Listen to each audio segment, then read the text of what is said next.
Merhaba değerli izleyiciler. Yeni bir Dünya Edebiyat programında sizlerle birlikteyiz.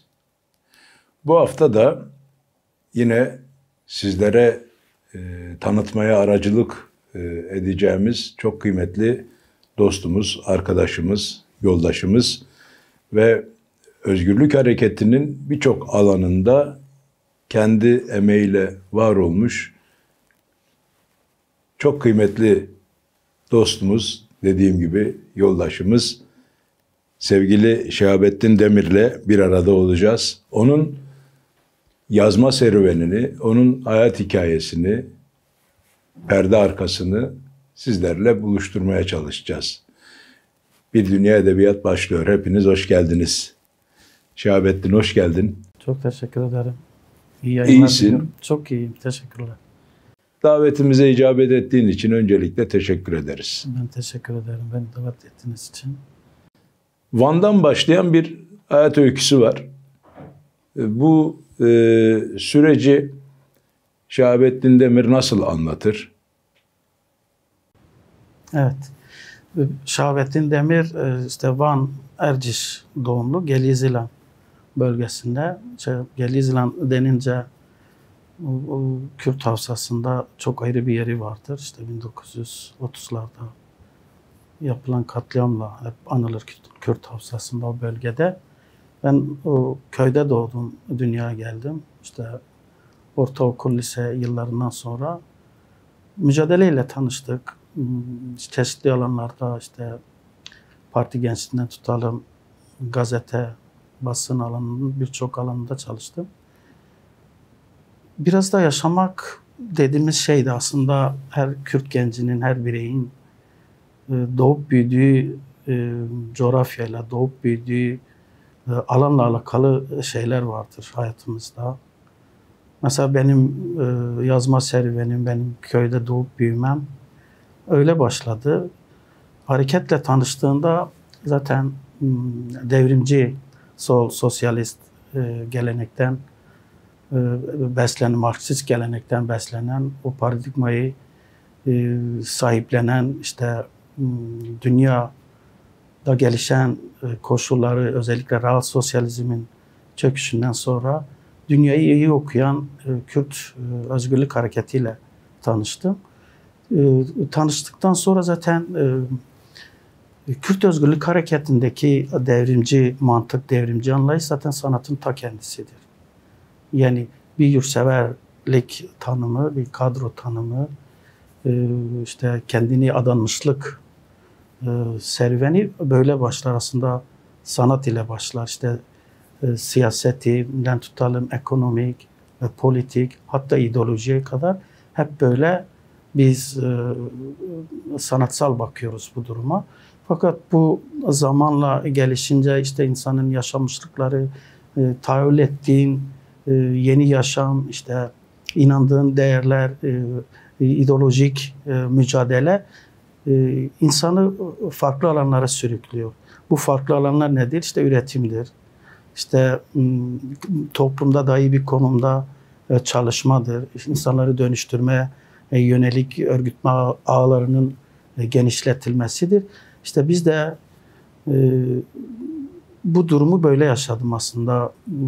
Kürdistan coğrafyasında işte yıllardır süren savaş ve bu savaşta basından tutalım işte sanatına, edebi, görsel, sinema, tiyatro, bütün alanları biz hep böyle gördük. Yani baskı müthiş şekilde devam etti. İşte sansür, Yok sayma. tabii sansür çok vardı. Mesela gazetelerde çalıştım, bizim gazete geleneğinde.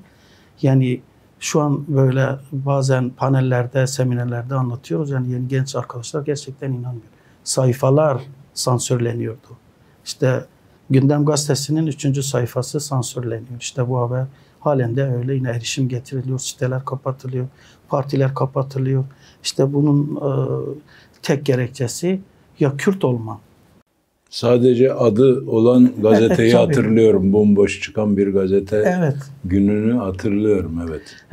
Yani bu Kürtlük aslında işte sistemler, iktidarlar tarafında işte yaftalanmış, işte bununla ilgilenen, bu alanda mücadele edenler ilk aileyle şeytanlaştırılır. İşte aile seni afaroz eder, önce sistem seni afaroz eder. Toplumda böyle yapayalnız kalırsın. Yazma bilinci bu aile ilişkisi, coğrafya ilişkisiyle mi şekillendi? Tabii. Yani etrafında gelişen onlarca destan var, onlarca kahramanlık var. İşte mesela en basitinde bir zindanda üretim çıkartan arkadaşlar vardı. Mesela Zindan Edebiyatı çok tarihi bir dönemde insanlar, arkadaşlarımız bu üretimle alakalı emek değerler verdiler. Fakat işte bir mücadeleyle tanıştıktan sonra bir doğal bir misyon, doğal bir sorumluluk ben hissine kapıldım. Yazım işleri böyle başladı. İlk kitabım Doğaya Dönüş kitabıydı. Toplumsal ekoloji üzerine. İşte Kürt Halk Önderi Sayın Abdullah Öcalan'ın hem ekolojiye bakış açısı hem doğaya bakış açısı üzerine ben işte bir araştırmalar yaptım. Bayağı kaldık işte. Bu zindandan da kaldık. Bununla alakalı oldu. İşte bu yaşanmışlığın verdiği bir doğal sorumluluk dedikten sonra şey gelişiyor insanların bunu yazmak, yani bir hobi mi, işte niye yazıyorsun sorusuna verebileceğim en güzel cevap, ben şahsen niye yazıyorsunuz ve neden yazdınız böyle bir görevi, böyle bir sorumluluğu üstlenmek, gerçekten ateşten gömlek, yani yazmak, yani sanatla uğraşmak, Kürdistan'da yaşamak, ateşten gömlek. Yani çünkü hem o dönem devlet terörünün en yüksek seviyede olduğu dönemi yaşıyorsun. Hem aile hem çevre, bir de bir anlaşılma sorunu vardır. Kendi yani işte yazdıklarını işte bu o topluma öncülük etme, işte sistemi bir noktada deşifre ediyorsun sanatınla, yazdıklarınla. Bir yandan da işte mesela bir o Doğaya Dönüş birkaç tane soruşturma yedi. Yani tek soruşturmanın sebebi sırf Kürdistan kelimesi. İşte Kürt Halk Önderi Sayın Abdullah Öcalan'ın isminin geçmesi. Birkaç cezaevine de gidemedi o kitap. Onun dışında mesela Yüreğimizin Acı Çığlığı diye bir kitap daha vardı. Bu da tarihi bir roman. Bu da çok işte 1930'larıyla 1990 işte 93 95'e kadar o köy yakmaları ben kıyaslamaya başlattım, yani burada işte arada geçen 50-60 senede hiçbir farkın halen olmadığı, işte 90'lar 93'ler o köy yakmalar. Ama çok sert zamanlar. Tabii zaten. çok faili meçhuller. Bunu biraz karşılaştırdık. Mesela ailem ve akrabalarım, işte yakın köylüler, yani yaşlılar, çocuklar onlarcası, hatta binlercesi katliamdan geçmiş. Ve ben hep duyuyordum, işte odanın bir kenarında otururduk, yaşlıları dinlerdik. İşte sohbetlerde, şarkılarda, denkbeşlik stranlarında o gelenekte büyüdüğümüz için bunu hep duyardık, böyle işte böyle falan kes böyle öldürüldü, işte Raşeslu böyle katledildi, işte katliam böyle oldu, köylüleri işte bu alana topladılar. Ben çok iyi hatırlıyorum, bizim köye yakın bir alan vardı. Biz çocukken gidip orada oyun oynuyorduk. Bu insan kafa tasları vardı.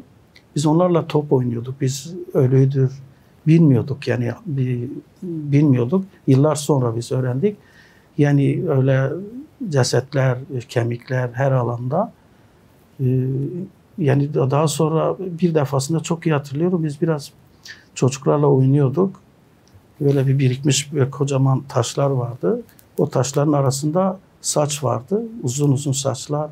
İşte kolyeler, bileklikler, yüzükler falan. Böyle alüminyum benzeri şeyler. Biz bunları topladık, götürdük. Ben o zaman çok iyi hatırlıyordum. Annem, mekanı cennet olsun, annem hemen aldı onları falan. İşte bize bir şey söylemedi. Bize demiyorlardı burada katliam olmuş falan. O bilinçaltlarında halen o korku vardı. İşte aldı, sakladı, sonra gözleri doldu falan. Yıllar sonra öğrendik ki orada katliamdan kalan insanlarımızın kemikleri, saçları, işte küpeleri falan öyle toprak üzerinde. Sen bunları anlatırken sevgili Şahabettin. Coğrafya kader midir, keder midir? Kafamın içinde bu geçiyordu. Evet.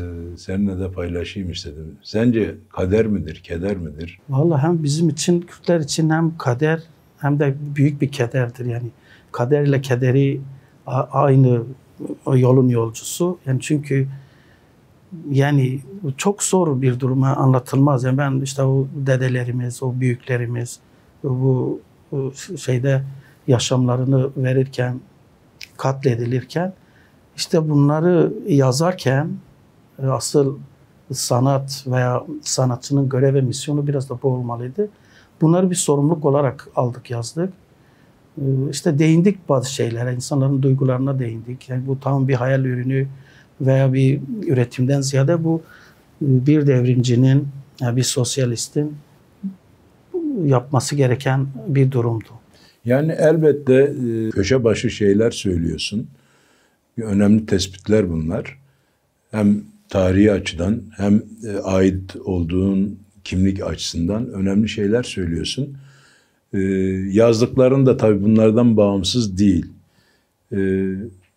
Zorluğunu bu mahallede hiç çektin mi? Öteki sorununu hiç yaşadın mı? Çok. Mesela ben bir tane tırnak içinde ben bir tane alıntı yapmıştım. Mesela Doğaya Dönüş kitabında. Doğaya Dönüş kitabında kaynak ağırlıklı olduğu için bir tırnak içinde alıntı yapmıştım. Tanrı kavramını kullandığım için böyle çok bize yakın da tanıdığım biri sırf Tanrı kelimesini kullandığım için o kitabı tekrar getirip bana geri verdi. Yani din, işte Tanrı, Allah nasıl Tanrı olur falan. Böyle olaylarla da karşılaşıyoruz.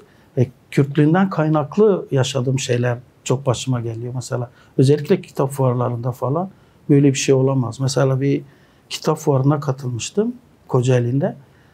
Birkaç genç liseli arkadaş gelip benden kitap aldı. Ben 3 gün katıldım.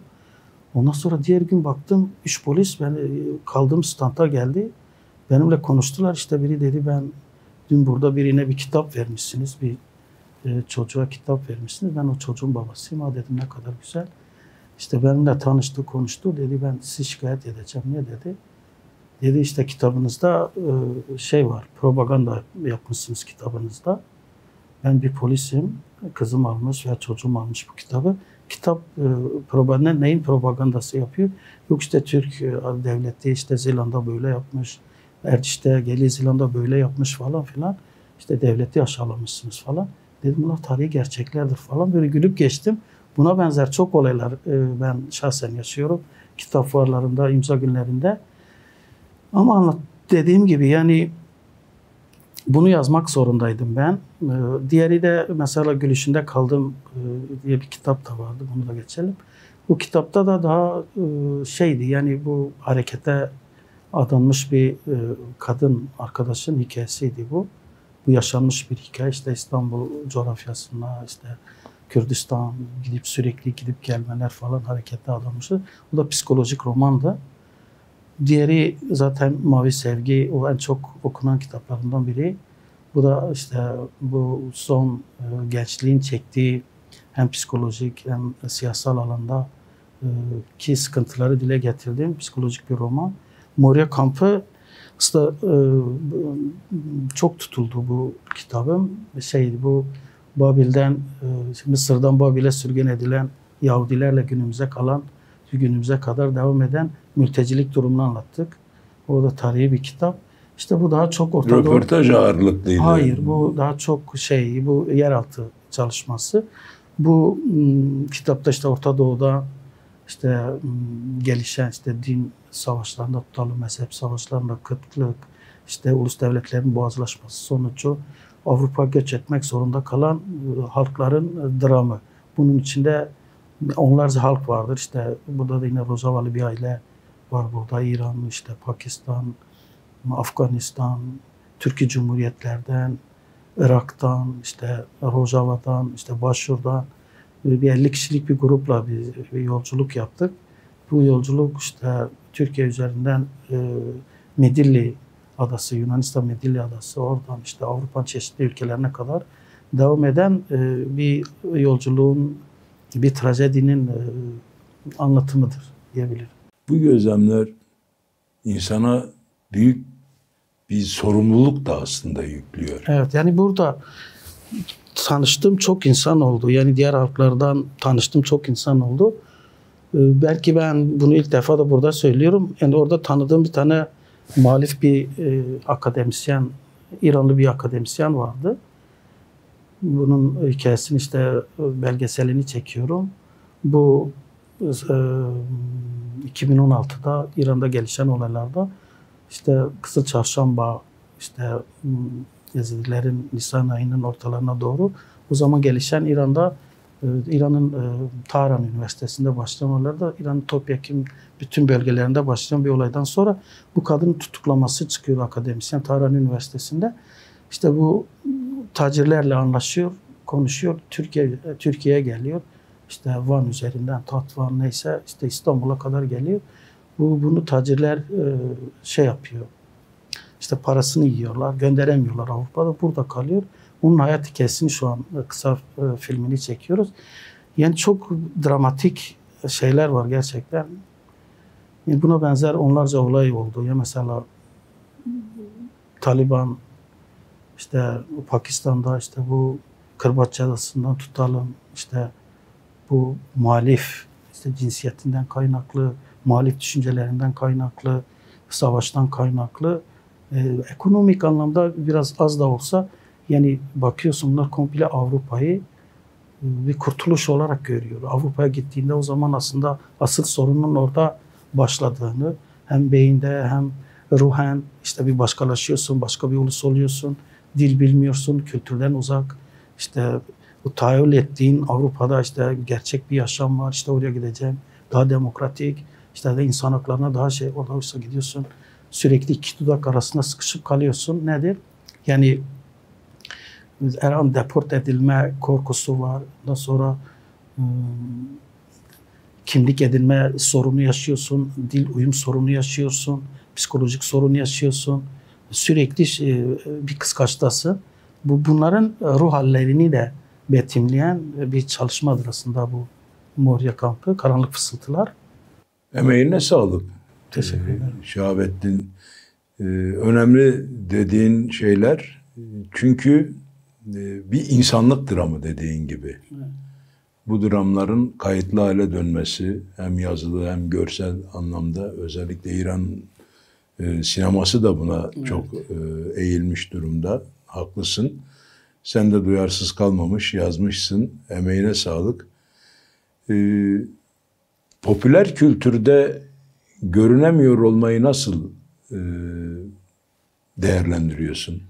Ya popüler kültürde tabii ki... Onun derdi bu değil, onu biliyoruz. Tabii ki yani benim iç dünyama baktığımda elbette ben de işte 6-7 tane, 8 tane kitap yazmışım. Ben de yani bir yerlere gelmek istiyorum ama bu modernist bakış açısı, bu modernist popüler anlayış gerçekten çok meşhur. Kapitalizme baktığında, kapitalist sisteme baktığında ya zaten mekanik bir şey vardır sanatında. Çünkü insana dokunmuyor, sokakta değilsin, fuarda değilsin, söyleşide değilsin, direkt sana dokunmuyorlar. Mesela burada sana bir şey vermiyor, bir heyecan yaratmıyor kapitalist sanat anlayışı. Sanat da demeyelim de o anlayış insana bir heyecan vermiyor. Mesela düşünebiliyor musunuz? Yani mesela bir Mehmet Uzun'la el sıkışmak veya bir çok değer verdiğimiz Yaşar Kemal ve buna benzer onlarca, yüzlerce yazar, devrimci yazar da var Türkiye halklarından. Onlarla el sıkışıyorsun, göz göze geliyorsun, dokunuyorsun. Yani bu sana ayrı bir heyecan veriyor, ayrı bir misyon, ayrı bir sorumluluk yüklüyor. Ama popüler kültür, popüler yaşam saman alevi gibidir. Yani bir bakıyorsun medyada, bütün platformlarda en yüksek tıklamayı, en yüksek beğenmeyi alıyorsun. Bakıyorsun sonra birkaç sene sonra yoksun. Ama niye yoksun? Çünkü sokakta değilsin. Çünkü sokak sanatçısı değilsin. Çünkü halkın sanatçısı değilsin. Mesela Nobel ödülü veriyorlar. Nobel bir ödül veriyorlar. Ya sana onlarca ödül veriyorlar ama o ödülü verenler kimler? Bunu sana böyle bir yazı, böyle bir kitap yazıp işte bu sana hazırlayanlar kimler? Asıl sorun orada. İşte onun için popüler kültür veya popülizm gerçekten çağın en büyük hastalığı olarak değerlendirmek gerekir. Yani çünkü insanları yazmaktan, işte üretimden düşürüyor. Düşünebiliyor musun? Yani sanatın şimdi bir bankanın hizmetiyle ne alakası vardır? İşte kapitalizm bir banka kartını, kredi kartını çıkartmak için sanatı kullanıyor. Yani kendi sanat anlayışlarını öyle kullanıyorlar. İşte bir kadın bedeni üzerinden tutalım.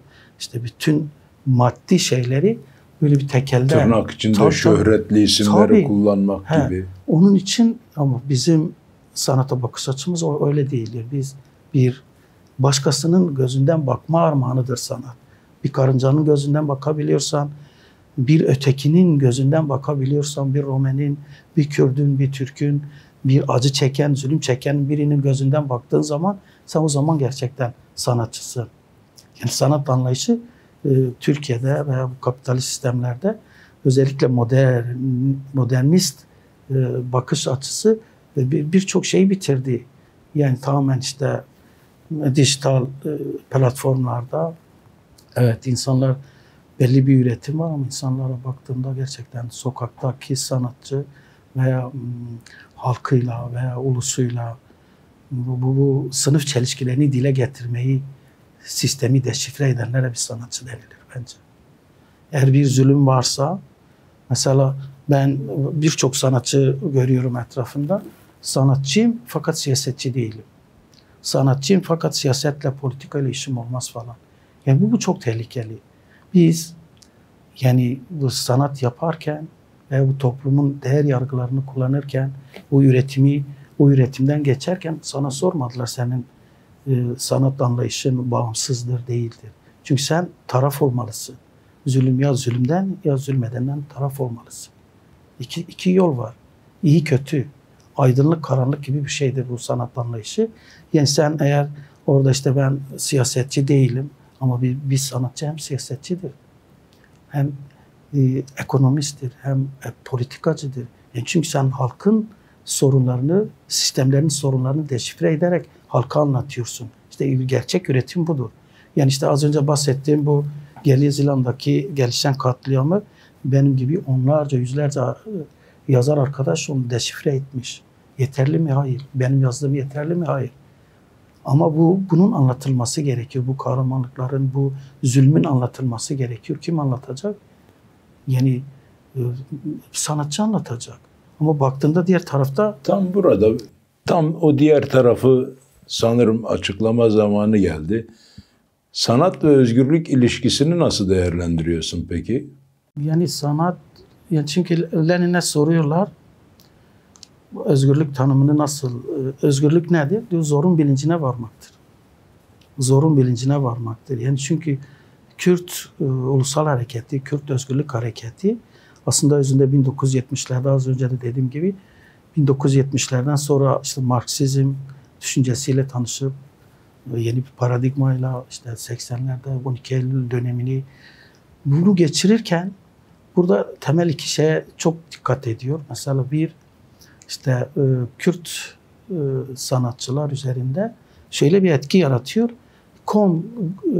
Mantığı işte daha örgütlenerek sanatçılar örgütlenerek bir araya gelerek işte daha çok bireysellikten çok işte mesela bakıyorsun eskiden bir dengbeş bir şeyde otururdu, bir divanda otururdu, şarkılarını söylerdi.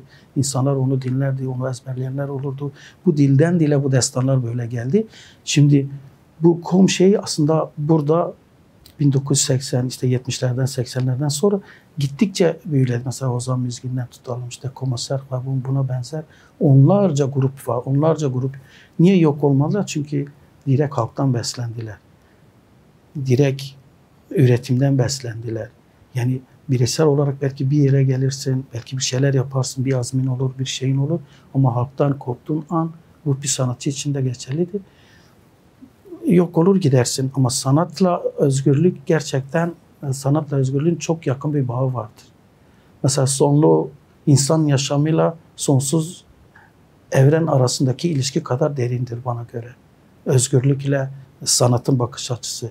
Yani çünkü özgürlük dediğimiz şey zaten temel şeylerdir. Yaşamımızdaki temel şey.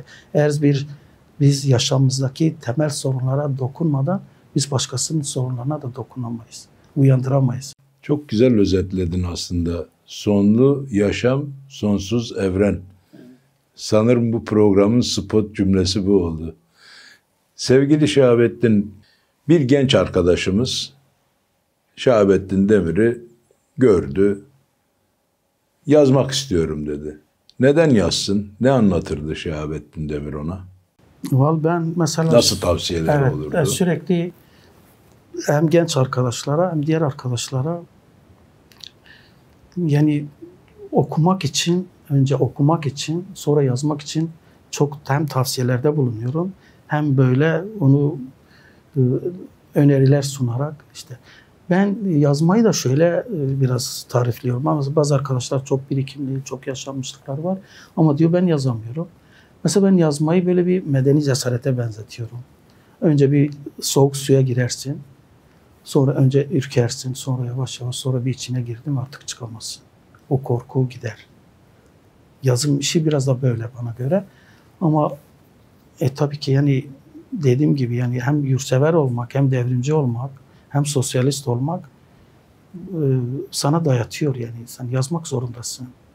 Bu yaşanmışlıkları bir yerde dediğim gibi deşifre etmek zorundasın. İşte o hayal ettiklerini kaleme dökmek zorundasın.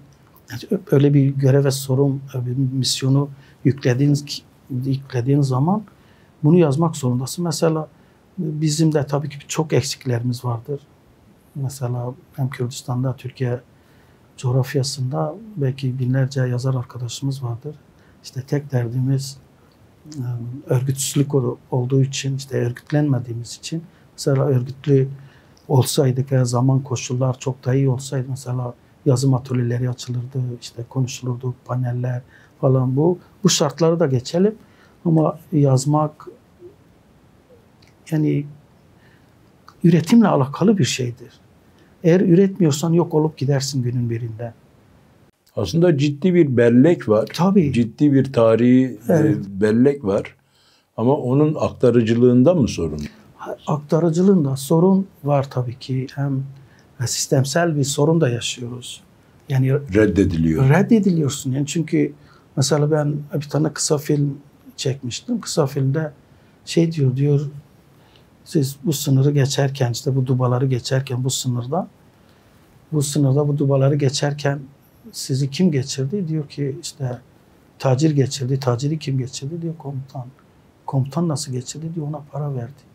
İşte bu direkt sansüre, filmin yasaklanmasına sebep.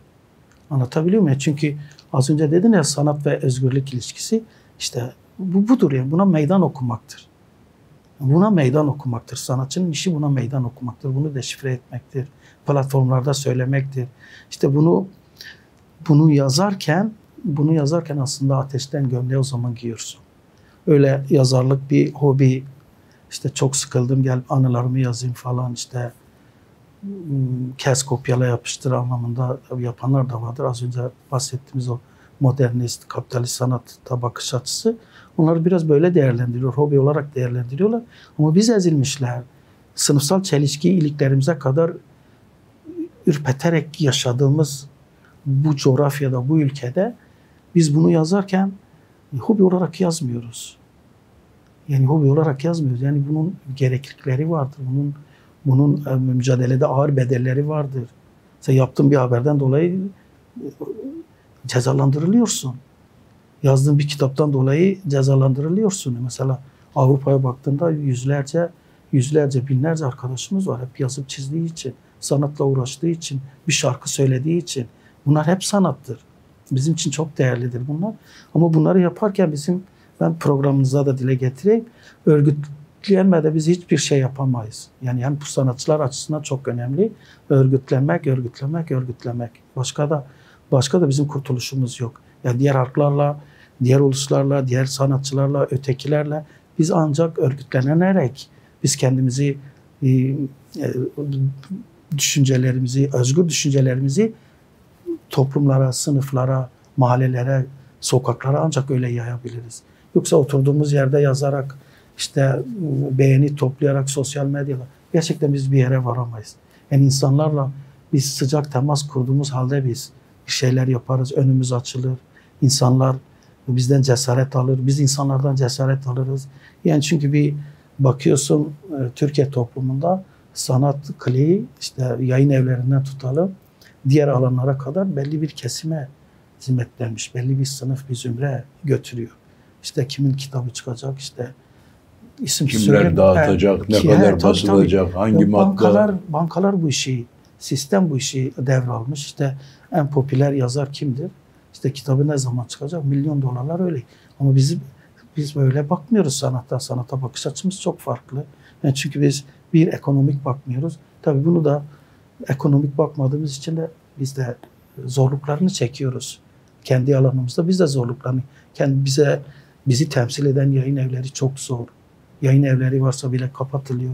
Özellikle Kürtçe üzerinde çok müthiş baskılar vardır. Mesela kitap fuarlarında biz gidiyoruz, stand verilmiyor. Biz gidiyoruz işte mesela Karadeniz'e açılamıyoruz, İç Anadolu'ya açılamıyoruz. Mesela Kürtçe yazan bir sürü arkadaşlarımız var. Benim de Kürtçe çalışmalarım var. Yani çok büyük sıkıntılar vardır özellikle yayın evinde. Mesela basın yayın alanında bakıyorsun ha bizim bir Kürt hareketinin, işte devrimci sol sosyalist hareketinin bir şey vardır, bir düzeni vardır, bir sistemi vardır. Fakat biz yine de eksik buluyoruz bunları. Biz daha güzel çalışmalar yapabiliriz. Mesela hiç keşfedilmemiş arkadaşlarımız vardır. Binlerce kahramanın hayatı yazılacak. İşte binlerce olayı deşifre edecek olaylar vardır. Hayatımızda, çevremizde, köyümüzde, kasabamızda. Buna benzer olaylar çok vardır. İşte dediğim gibi hep bunu derim. Sanatçının tek işi bunları deşifre ederek Kalıcı hale getirmektir. Sanatçının işi budur bence. Yani zulüm varsa zulüm diyecek. Ben tarafsızım değil, ben sanatçıyım demeyecek. Yani çok güzel özetledi Şahabettin. İdeoloji bile sanatla alakalı bir şeydir bana göre. Gerçekten çok güzel özetledin. Ben oraya şöyle bir katkıda bulunabilirim. Tarafsızlık aslında felsefik olarak tartışmaya açtığınızda iktidarı destekler. Tarafsız olunamaz. En iyi taraf vicdanının tarafı. İyi ki bu tarafı seçmişsin. İyi ki kimliğinle, gördüğün rüyaya sadık kalarak, ana diline sadık kalarak, yaşadıklarını inkar etmeden var olma çabası içerisinde olmuşsun. İyi ki davetimize icabet ettin. İyi ki geldin. Sağ ol, var ol. Çok teşekkür ederim beni kabul ettiğiniz için. Sizin de böyle daha nice güzel çalışmalar bekliyoruz sizden. Çok teşekkür ederiz çok biz de. ederim. Sağ olun, var olun. Evet sevgili dostlar, sanata bizim mahalleden bir bakalım istedik. Geçen hafta bu program tabii banttan yayınlanıyor size. Bir spot haber, bu programı öyle kapatmak istiyorum. Çünkü vicdanımı, insan olarak dünyaya baktığım yeri, bugüne kadar biriktirdiğim ideolojimi, insan serüvenimi çok etkilemişti. Düğün sahibi eline mikrofonu almıştı. Kürtçe müzik, bu arada oradaki müziğin Kürtçe oluşu elbette bir aidiyet. Arapça da olabilirdi vesaire de olabilirdi. Hepsine eşit mesafede göz hizasında bakıyorum. Bu ayrı. Düğün sahibi çok özel bir konuşma yaptı. Dedi ki, bize türkümüzü söyletmiyorsunuz. Halayımızı çektirtmiyorsunuz. Düğünümüzü yaptırtmıyorsunuz. O düğünü yaptırtmayan akıl masa başında bir genelgeyle, bir imzayla bilmem ne zamana kadar bilmem ne etkinliklerinin yasaklandığını söyleyebiliyordu. Yasaklayamazsınız. Yasakla olmuyor. Görmüyor musunuz? Bir dil ait olduklarıyla var. Öldüremezsiniz, yok edemezsiniz. Sanat bunun için kıymetli. Sanat bu üretim için kıymetli. Bakın, açın sayfaları, göreceksiniz yüzlerce kılan, binlerce sanatçı, şarkı, destan. Hangisini yok edebildiniz? Lütfen. Göz hizasında eşit bir yaşam. Sanatın işlemi bu. Hepinizi saygıyla selamlıyorum. Bir Dünya Edebiyat bu haftalıkta bu kadardı. Görüşmek ümidiyle. Hoşça kalın.